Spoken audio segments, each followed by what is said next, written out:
Welcome to Luca and Miguel. Enjoy the video. You start by ensuring your iPhone and Apple Watch are updated and charged. This avoids sensor glitches. Once paired, open Health and enable Activity. That lets the watch record steps, flights, and workouts automatically. Set your medical ID and enter height, weight, and medications so readings scale correctly. Make sure wrist detection and motion calibration are on. They improve heart rate and calorie accuracy. After this, you'll calibrate and grant permissions to let the watch collect continuous health data.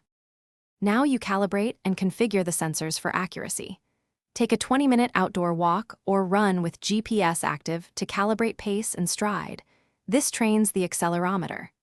Then open watch settings and enable heart rate, EC, fall detection, and sleep so the watch monitors continuously where supported.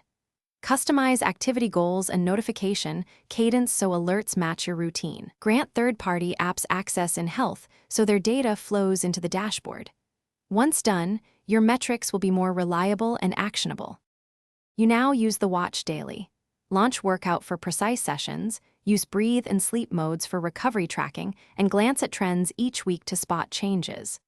Open the Health app to review highlights, records, and share data with family or clinicians.